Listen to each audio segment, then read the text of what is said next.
28 past the hour, breaking news out of Capitol Hill. Just in the last few minutes, Congressman Kevin McCarthy, who previously served as House Speaker, has just penned an op-ed in the Wall Street Journal saying that he is leaving the House of Representatives at the end of this year. Let's go right to NBC News Capitol Hill correspondent Ryan Nobles. Also with us is former Republican Congressman Carlos Curbelo, an NBC News analyst. So, Ryan, what do we know about this?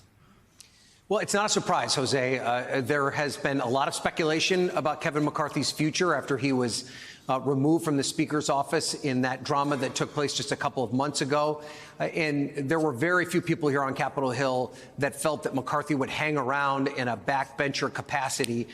There was many that believed that he was serving as somewhat of a distraction inside the House conference rooms as the new House Speaker, Mike Johnson, got his footing and was looking to pave a new path for House Republicans. Plus, there was just an awful lot of animosity between that group of conservative Republicans that booted McCarthy and the rest of the conference, and McCarthy lingering around as part of that served as that distraction. And what Kevin McCarthy has said in this op-ed that he penned for the Wall Street Journal, which made his plans clear, is that he intends to step down before the end of the year, basically at the end of the year, which means that that will create a vacancy for his Bakersfield, California area House district seat.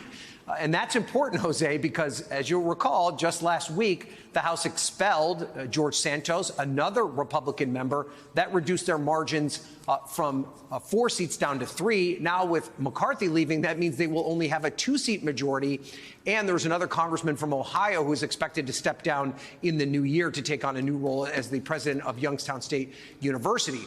That's all to say that it's already been very difficult for Republicans to pass any sort of legislation from the House, and this is going to make that process even more difficult. Now, McCarthy, unlike Santos, represents a Republican-heavy district. It's very likely that he will ultimately be replaced by a Republican, but that is a process. It takes anywhere from 70 to 90 days based on when Governor Gavin Newsom will call for a special election to replace McCarthy, and he can't do that until he officially resigns from his seat. So that's going to be an extended period of time where those 2 seats will be vacant and not held by Republicans, making the already difficult job of the current Speaker, Mike Johnson, that much more difficult. So Ryan, just if you would, for clarity here. So let's say that the congressman says, I'm leaving in January. That's 1 year before the elections, are to be held, and then months more for the new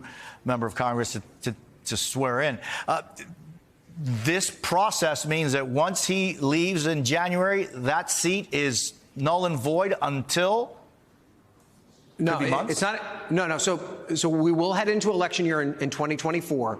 But the way the process works out in the House, which is different from the Senate, in the Senate, the governor, depending on the laws of that particular state, has the ability to appoint the successor until a special election is called. In the case of the House, it has to be the only way you can replace a member of Congress is through a special election. And so California's Governor Gavin Newsom will have that responsibility of calling for a special election within a certain period of time. I believe that is a 70 to 90-day window in which he can call that special election. So it is very likely that the seat will be replaced before the fall election of 2024. There will be another election subsequently, a general election along those lines. But there will theoretically be anywhere from a 3 to 5 month period of time where the seat will be vacant, depending on how that calendar plays itself out. And there will definitively be a period of time where both the seat from New York and the seat from California are left vacant until those special elections can take place. And so that's part of the reason that this was a risky calculation for Kevin McCarthy and House Republicans, because this is a serious situation. But his hand was also forced, Jose. He had to decide whether or not he was going to run for re-election. He had to file for re-election within the next couple of days. That's why he's making the announcement now, and that's why he's deciding to step down now, because there would have been rampant speculation as to what his future held if he didn't file for re-election here in the next couple of days.